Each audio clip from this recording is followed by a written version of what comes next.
तो ये सब है education chapter 1, that is development of secondary education in India and Assam का नेक्स्ट क्वेश्चन आंसर्स। हमारे पहले वीडियो में हमने क्वेश्चन नंबर 8 तक किया था, जो कि मुडलियर कमीशन के ऊपर था, और अभी हम कर रहे हैं कोठारी कमीशन। और एक बात मैं आप लोगों को बता देती हूँ कि आप जब इन क्वेश्चन आंसर को पढ़ोगे या फिर देखोगे, अपनी कॉपी में लिख कर रखोगे, आप ये श्योर रहना कि इस चैप्टर के लिए आपका जो पढ़ाई है वो कंप्लीट है। आप इसको ही बार बार रिवाइज करते रहो, यही से ही आपको क्वेश्चन आंसर एग्ज़ाम में देखने को मिलेगा। तो चलिए शुरू करते हैं आज का question answer session. Question number 9 है, when Kothari commission appointed by the government of India. Government of India ने कोठारी कमीशन कब अपॉइंट किया था? वो था 1964 to 66। Next question is, who was the chairman of any commission और नेशनल एजुकेशन कमीशन 1964-66? यहाँ पर नेशनल एजुकेशन कमीशन या फिर एनी कमीशन मतलब यहाँ पर कोठारी कमीशन के बारे में बताया जा रहा है, आप ये याद रखना। तो ये इनका चेयरमैन कौन था? इस कमीशन का चेयरमैन, इस कमीशन का चेयरमैन थे doctor D.S. Kothari. Next question is, what was the formula for the development of Indian education recommended by Kothari commission 1964-66? तो जो फॉर्मूला था इस कमीशन का वो क्या था? 10+2+3। Next question is, what was the total membership of the commission? तो इस जो कमीशन है इसका टोटल मेंबरशिप कितना था? इसका टोटल मेंबरशिप था 17। Next question is, when Kothari commission report had been submitted? कब कोठारी कमीशन का रिपोर्ट सबमिट किया गया था? तो वो था June 29, 1966। Next question is, who was the member secretary of the commission? तो ये जो कमीशन था उसका मेंबर सेक्रेटरी कौन था? JP Naik. Next question is, what were the objectives of the Kothari commission? तो कोठारी कमीशन का ऑब्जेक्टिव क्या था? Amongst the several objectives of the appointment of the commission were evaluation of the different stages of education and to evolve a national system of education. तो Kothari commission का जो objective था, बहुत सारे ऑब्जेक्टिव थे, पर उसमें जो मेन ऑब्जेक्टिव था वो था कि डिफरेंट स्टेजेस ऑफ एजुकेशन को डेवलप करना और एक अच्छे से सिस्टम, नेशनल सिस्टम में उसको मतलब ढालना। So the next question is, how many main section are there in the Kothari commission? तो कोठारी कमीशन में कितने मेन सेक्शंस थे? 4 मेन सेक्शंस थे। How many chapters are there in the first 3 section? तो कितने चैप्टर्स थे फर्स्ट 3 सेक्शन में? 19 chapters थे। Next question is, mention the aim of national education as determined by Kothari commission 1964-66।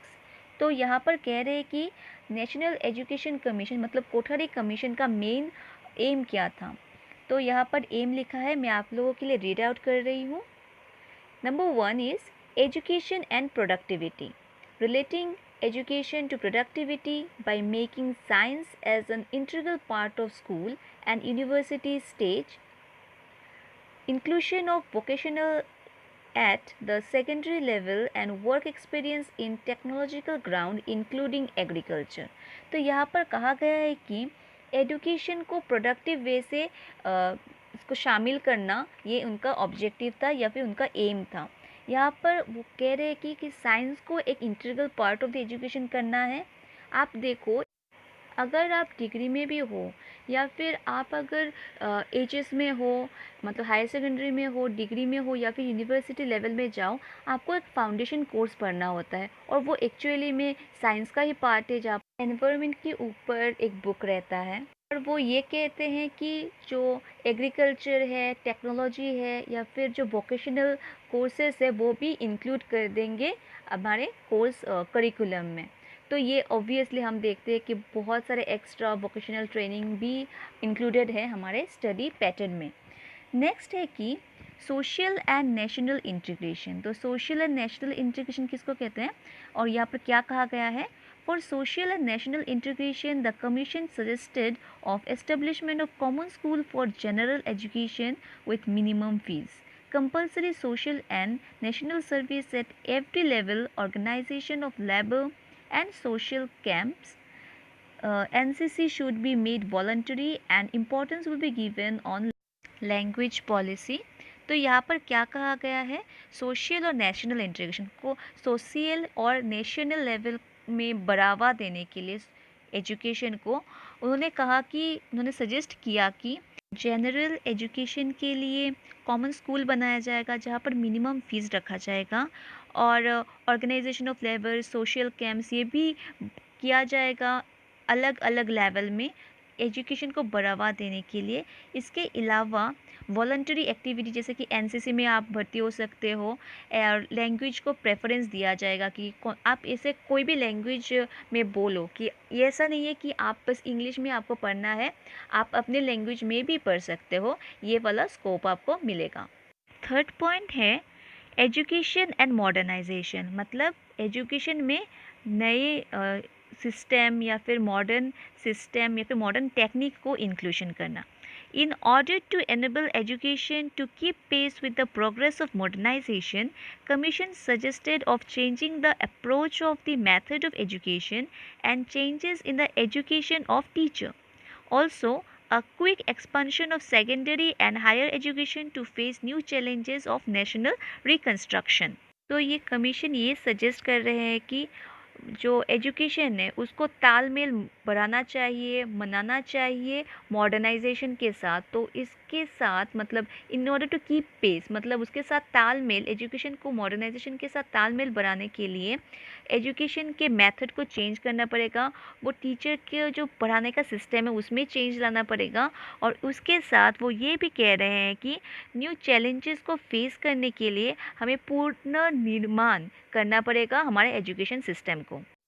और फोर्थ पॉइंट है social moral and spiritual values, मतलब हमें अपने जो सोसाइटी है सोशल वैल्यूज़ या फिर हमारे अंदर में जो मॉरलिटी है उसका जो वैल्यू, और ये फिर स्पिरिचुअल वैल्यू मतलब आध्यात्मिक जो वैल्यूज़ है उसको बढ़ावा देना चाहिए थ्रू एजुकेशन।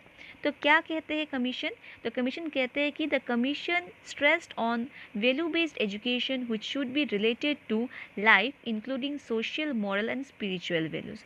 तो आप जब स्कूल में पढ़ते हो स्पेसिफिकली जो प्राइवेट स्कूल है उनका एक सब्जेक्ट रहता है मॉरल साइंस, वो क्यों रहता है, so that spiritually and morally आपको अपब्रिंगिंग किया जाए। यही रीज़न है मॉरल साइंस का जो बुक इंक्लूडेड रहता है। इसके अलावा भी गवर्नमेंट स्कूल में भी जब भी पढ़ाया जाता है तब भी सिखाया जाता है कि आपको अच्छे से रहना है, ऐसे रहना है, पेरेंट्स से अच्छे से बात करनी है, उन पर चीखना नहीं है। क्यों सिखाया जाता है, सो दैट आप मॉरली अच्छे बनो, आपकी स्पिरिचुअल नॉलेज भी अच्छा हो, क्योंकि जब वो कुछ समझाते हैं उसको रिलेट करते रहते हैं। क्यों रिलेट करते हैं, सो दैट लाइफ के साथ तालमेल रख कर उनको कुछ सिखाया जा सके। The next question is how many years of school education mentioned in the commission। तो इस कमीशन में स्कूल एजुकेशन कितने साल को कहा गया है, 10 years। जैसे आपको पता है 10 साल का क्लास होता है, class 1 to class 10। Next question is what was the age of admission to class 1 age stated by the commission. तो क्लास 1 में एडमिशन लेने के लिए कितने साल आपके होने चाहिए, वो है 6 years। Next question is What was the new education structure given by Kothari commission. तो कोठारी कमीशन ने न्यू एजुकेशन स्ट्रक्चर क्या दिया था, उन्होंने ये कहा 1 to 3 years of pre school education. 1 to 3 year मतलब प्री स्कूल होना चाहिए। Secondly 10 years period of general education, मतलब 1 से लेकर 10। Next is a higher secondary stage of 2 years of general education और 1 to 3 years of vocational education. तो ये कह रहे हैं कि क्लास 10 के बाद आपके 2 साल हायर सेकेंडरी हो सकते हैं या फिर वोकेशनल एजुकेशन हो सकते हैं। अभी ये वोकेशनल एजुकेशन क्या है, अगर आप 10 के बाद पॉलिटेक्निक में चले जाओ या फिर आईआईटी में चले जाओ तो इसको क्या कहते हैं, इसको वोकेशनल ट्रेनिंग कहते हैं। ये मैंने आपको एग्जाम्पल के तौर पर दिया है। Next is a higher education stage of having a course of 3 years or more for the first degree which might be followed by course of varying duration for the second and research degree। तो ये क्या कह रहे हैं कि after आपका HS जब ख़त्म हो जाएगा आप ग्रेजुएशन में भर्ती हो सकते हो, उसके बाद आप मास्टर्स कर सकते हो, उसके बाद आप रिसर्च वर्क भी कर सकते हो, मतलब PhD कर सकते हो। Next is secondary education should be of 2 types, high school which is up to class 10 and higher secondary which is of 2 years with the beginning of a new course for class 11 and class 12। तो ये क्या कह रहे हैं कि secondary education जो होता है वो क्लास 10 तक जनरल एजुकेशन रहेगा। मतलब इसको आप दो हिस्सों में बांट सकते हैं, एक हिस्से में जनरल एजुकेशन रहेगा जो क्लास 10 तक है और दूसरे सेक्शन में आ गया क्लास 11 एंड 12 जो कि एक सेपरेट मतलब कोर्स में चला जाएगा, क्योंकि आप 10 के बाद आप आइदर साइंस लेते हो या फिर आर्ट्स लेते हो या फिर कॉमर्स लेते हो या फिर आप कोई वोकेशनल ट्रेनिंग में चले जाते हो, इसीलिए उनको दो पार्ट में डिवाइड किया गया है। तो the next question is what was the opinion of Kothari commission regarding vocational education. तो कोठारी कमीशन का ओपिनियन क्या है? According to the Kothari Commission, large variety of terminal courses should be organized varying in duration from 1 to 3 years, for which the minimum qualification must be complete of class 10. The courses includes paramedical or health personnel courses in home science, secretariat work, industrial training, training of primary and pre-primary teachers. तो इस question में ये कहा गया है कि vocational education के बारे में कोठारी कमीशन का ओपिनियन क्या है, क्यों उन्होंने ये इंक्लूड किया। उन्होंने ये इंक्लूड किया क्योंकि उनको लगा कि जो वोकेशनल ट्रेनिंग है वो मतलब क्लास 10 तक मिनिमम एजुकेशन रहना चाहिए, उसके बाद आप वोकेशनल ट्रेनिंग ले सकते हो, क्योंकि क्लास 10 के बाद आप के प्री प्राइमरी स्टूडेंट को पढ़ा रहे हो या फिर आप किसी वर्क जैसे सेक्रेटरीट वर्क हो गया या फिर होम साइंस हो गया, आप मतलब खाना बनाना सीख रहे हो या फिर आप हेल्थ पर्सनल हो गया, पैरामेडिकल हो गया, तो ये सब आपको एटलीस्ट 10 पास होना चाहिए, उसके बाद आप वो सब ज्वाइन कर पाओगे। इसीलिए वोकेशनल एजुकेशन बहुत इंपॉर्टेंट है कि जो लोग मतलब नॉर्मल जनरल लाइन में नहीं पढ़ना चाहते या फिर इंटीग्रेटेड कोई कोर्स नहीं पढ़ना चाहते, वो 10 के बाद ऐसे वोकेशनल ट्रेनिंग ले सकते हैं और अपना लाइफ चूज़ कर सकते हैं वो कौन से लाइन में जाना चाहते हैं। Next is analyse the 10+2+3 formula. तो 10+2+3 का फॉर्मूला क्या बता रहे हैं?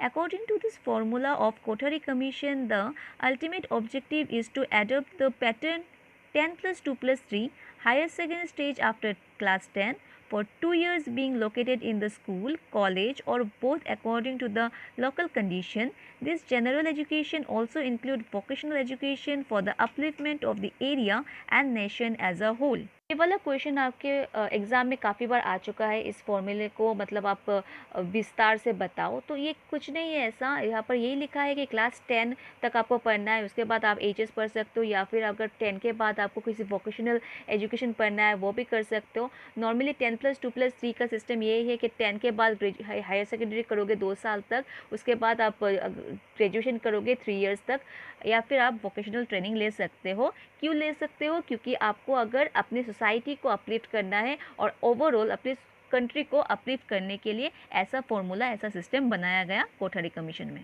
Next question is what do you understand by work experience. तो वर्क एक्सपीरियंस बोलने से आपको क्या समझ में आता है?